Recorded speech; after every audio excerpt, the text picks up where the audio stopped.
Well, Bruno, obviously it's a day that's not gone to plan at all. Why has it gone the way that it did? Obviously, they were in the front foot. I think we start really well the game. We got some chances. We have to be more clinical. We had this in the first game. In the first game with me, the first 2 chances we had against Fulham also. We need to be more clinical. They were clinical. They knew how to make sure that they get into the spaces we let free for them, and that's it. For you, it's not about picking out individuals or teammates, but did it feel like the goals were self-inflicted today, their goals? The goals are always self-inflicted, either way you want or not. Every goal, most of the times, is you need to commit a mistake for give them the goal. But it's not about that. It's more than that. So we don't have to be here pointing fingers to everyone and saying that you should have done better, you should have done this, you should have done that. It's not going to help us now. So it's not the point. Yeah, and when you say it was more than that, it was more than individuals, what would you say it was? No. What I mean is, like, when you concede a goal, you can't just point at one mistake. There's usually more than one. Yeah, it's more than that, and obviously we can say that if you lose the ball there in the middle and everything, but what's the point now saying that Casemiro lost the ball, Kobe lost the ball? We're gonna lose the ball if we want to take risks. They lost the ball because they wanted to be on the ball. They were brave. They have to do better in that moment. Of course they have, as everyone else has to do better in many moments. But it's part of football. They huge players for us, and so don't make it individual. That. Yeah, and what's your role as captain when a guy's made a mistake or had a bad day? How do you help them? Cas is it's more experienced than me, so I don't need to tell him anything. He knows what football is about, and he knows that he's gonna get something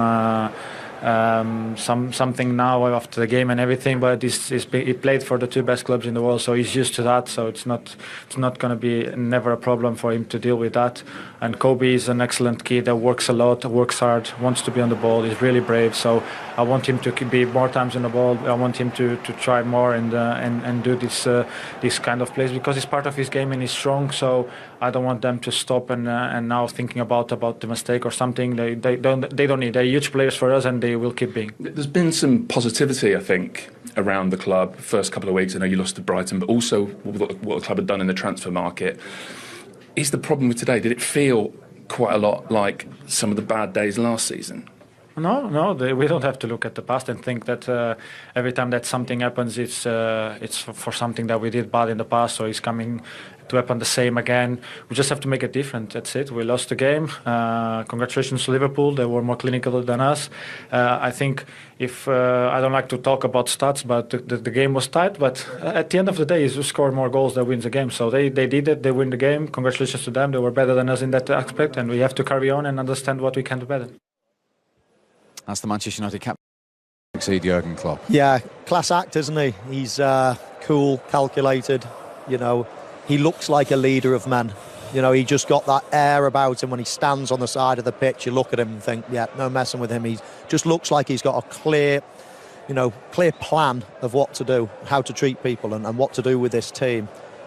He's not fiddled about with it too much yet, as we mentioned, and it was interesting that he said lots of games coming thick and fast after, and so it will be interesting to see if he starts rotating his squad after the international break. But so far it's pretty much perfect, isn't it? 10 out of 10. And I've heard people say, well, he's so lucky to have that squad and the players and their age they're at, but to follow a personality like Jurgen Klopp, we just heard Alisson talking about him, that I love him, I always will. To come in, that isn't necessarily a straightforward manoeuvre in the first 2 or 3 games, No, it's not, because obviously Klopp was so popular with the team, wasn't he? I think what I like about this man, as Michael said, he's got a great way. He doesn't get emotional. He doesn't get tied up in the game. You see him, he's not running down the line, celebrating. He's nice and relaxed about that. He seems stern at times as well, which you have to be. Because we saw how many times when Trent gave the ball away a couple of times, he's going mad. So there's obviously that sternness that's needed. As Michael said, he looks a real leader in a minute, and he's going to have to be. Obviously, that's why they've employed him, because of what he's done in Holland. And I just like the way he goes about his business. He's really cool, really happy with his team at this moment in time. Now, there will be different tests, of course. He's saying now it's busy, saying wait till he gets to Christmas time over here. It's going to be difficult. But he looks like he's got the charisma to do it. in a different way to Jurgen Klopp, I suppose. Jurgen Klopp was a different character, the heavy metal style that we was used to. He looks a little bit more relaxed about his game, and he seems to be very cool about what's going on. You have to say he's made a fantastic start. In Bruno Fernandes, we have been joined by the godfather of Premier League goalkeepers, Peter Schmeichel, who was watching not too far away from us. Good to see you. Good to see you too. I wish I didn't have to do this. You were hoping to be standing here in different circumstances. Yes, how absolutely. difficult a watch was that for you? That was a really, really hard watch. I mean, Bruno says a lot of things there, where I'm like, that's not the game that I watched. I don't think it was a tight game. I think Liverpool dominated from the very first second.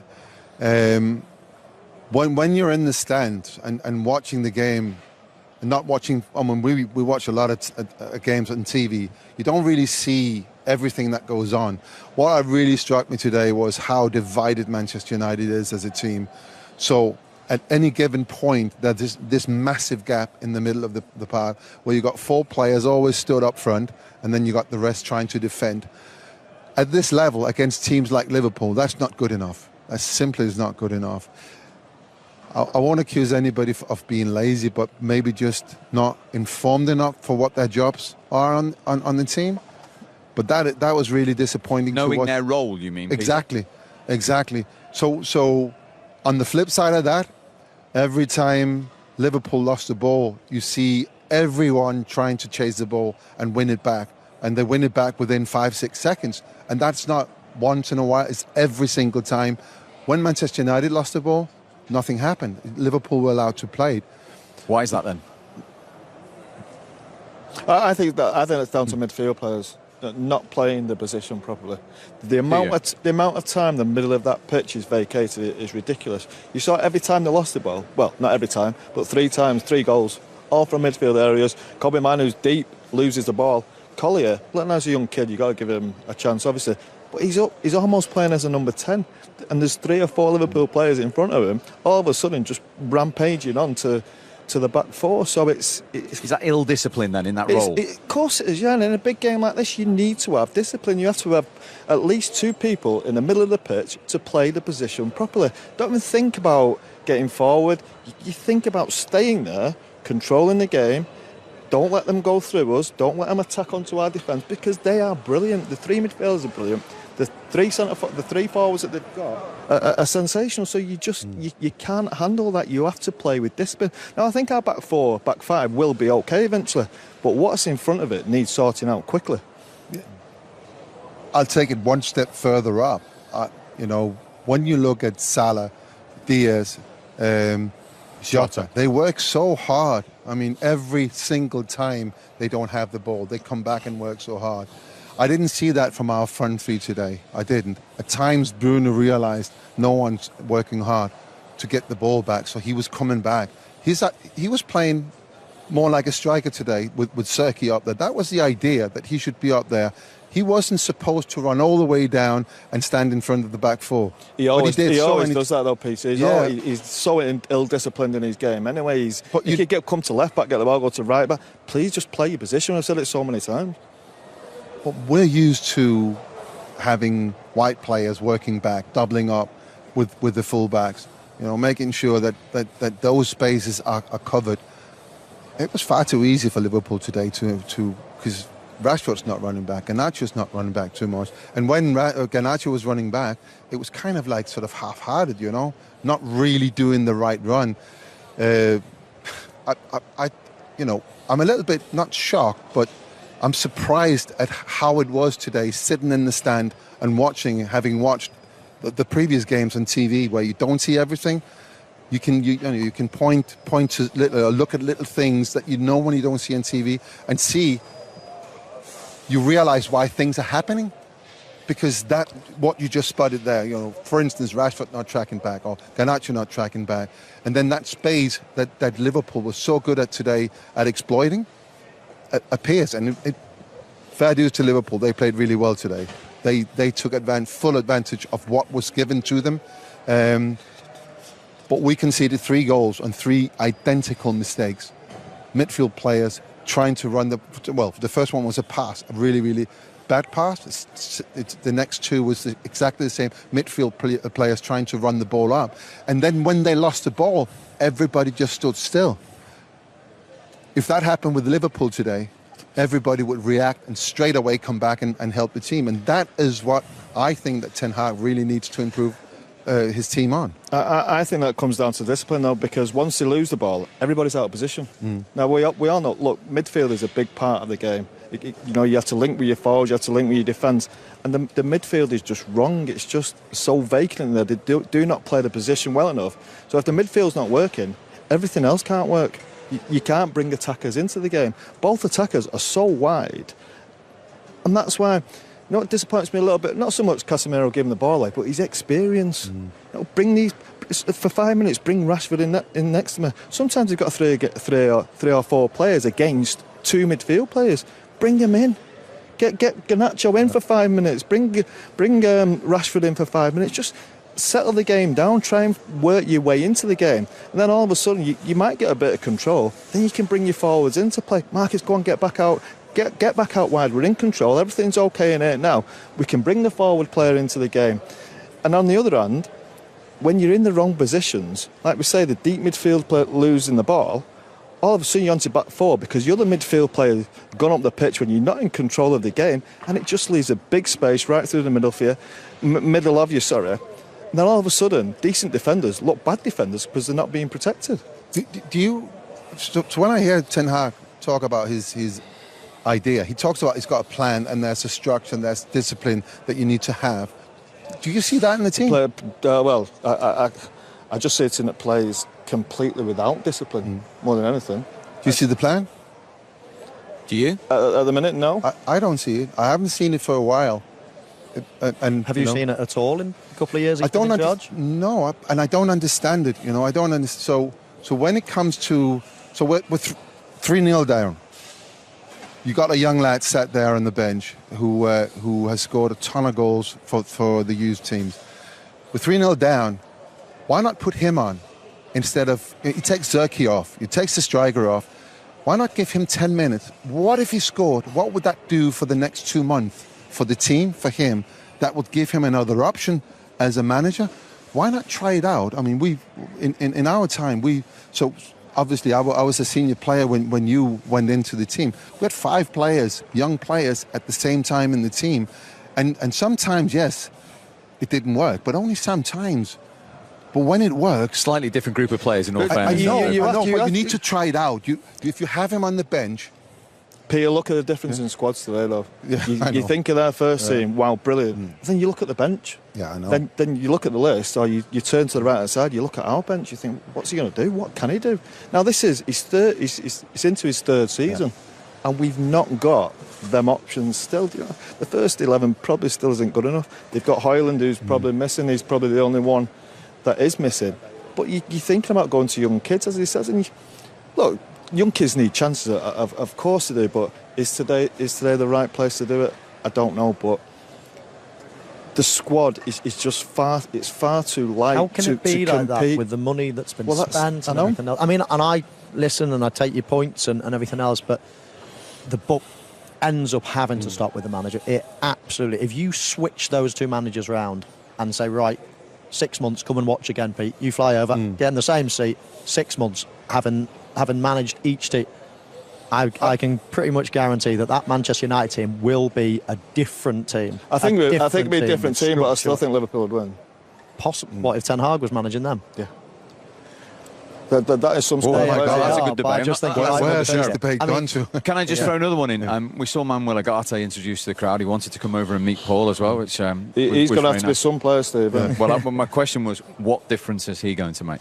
Well, I think he will play the position well. He still was. I think he's 23 now. He's had a few clubs which slightly concerns you, but he does play the position well. I don't think he'll vacate that area as much as have we a bit see. more discipline. A bit more discipline. He'll plug the gaps. I hope that's going to be his role. I don't think he's going to be the greatest of playmakers. I don't think you're looking at Tony Cruz, but he's going to have to suck. He needs discipline in there. He's obviously seen that already. That Casemiro, okay, not great legs. I don't think Maino as an athlete is that great. He relies on more his manipulation of the ball, and his quality on the ball. So Ugarte, he's got to be everything. He's going to have to be some player to make this team better. It's a big job he's got in his hands, and I just can't see it. Just on your point there, he's cost over £42 million. Since Erik ten Hag arrived, they're the second biggest spenders behind Chelsea. £540 million. Yeah. Manchester United have spent since Erik ten Hag took over. I'm just fed up of players. It's always the next player coming in. Oh, the next player coming in, and how many times are we going to stand here and say, oh yeah, another player? Are we going to throw another 50 million or 100 million? Oh, that'll plug the gap, and now it'll be all right. Listen, viewers that have watched this show for quite a while know my thoughts on it. I mean, I cannot believe that Erik ten Hag has been given another season. I just don't get it. I sort of get it for internal reasons. The new people that have come in all of a sudden, they get two bites of the cherry. Ten Hag was never their pick, so if things go wrong, they can change, and now this is our team now. Whereas if they'd made a change straight away, then all of a sudden the gun is to their head. It's right, well, now you've got to sink or swim. But I mean, I still don't. I'd love the lads to tell me what are Manchester? Are they a front foot pressing team? Are they a counter attacking team? Are they if somebody asks me, I still, having watched them for 2 and a bit years under Ten Hag, I still have no idea. We need to let Peter go in a moment, so answer that question before you go. I still don't know, if I'm Exactly. honest. I really don't know. 2 and a bit years. And it's probably one of the most disappointing things is we've had these opportunities now of, obviously, he comes in, Eric, he comes in with a really good reputation. He's allowed to spend a lot of money he's bringing Casemiro and Anthony in, which changes the whole club. The structure of the club changes because of that. I think part of the reason that the sale happened was because they had to finance those two players. So from that moment on, the club changed. Then you have somebody coming in, running the club, and there's been opportunities to make those changes, make those really big statements saying that these are our standards and we will not tolerate any less than this. When we lost 4-1 to Crystal Palace here, that was a moment where they could have made that big change. What about 4-0 away at Crystal Palace or whatever the score was? Yeah, but this was like the fourth It was at Selhurst Park, yeah. That was towards the end of last season. Towards the so there's 4 more games, including the FA Cup final. That was at Selhurst. That was so when that game was lost, that was the opportunity where they could have said, "This, we won't tolerate this." That would have made everybody who's in here today, everybody who loves Man United, understand that now it's a different Manchester United. The standards, the requirements of being here, being part of this, is different. All the players would have known that. And you could have put anyone in charge of the last couple of games, but it would have given them time to get somebody else in and start all over again. That was an opportunity. They haven't taken that. They've supported the manager. They've given him money. Now, we've played 3 games. We've lost 2. I don't see the difference. And this is what I could nearly cry because of that, because I want this team to do really well. They've not only done that, but they've also then gone and got rid of half the backrooms. They've now got 2 new assistant managers. All the medical team have all gone. So it's not only right. Yes, you can continue, but they've now backed him even more and got all his own men around him. So I just think they've backed themselves into a right hole now. It's worrying. I just banging on for years and years and years. It just doesn't seem to be getting any better, and I think the buck stops at the top, I'm afraid. I've sat with Sir Alex today. It's really sad. I mean, what he did for this football club, and what everything that we enjoyed. Yeah. 3 of us. Well, you were there as well, by the 4 of us. Everything that we enjoyed, the great times, everything. And to sit with him and he's watching this, that for me is really, really sad. It is that that he's watching that, because he did something really extraordinary with his football club, and all of that is not there anymore. Okay, Peter, thank you very much indeed for your emotional words. The immediate future, of course, is Manchester United after the international break, trying to bounce back after those 2 defeats in the opening 3 games.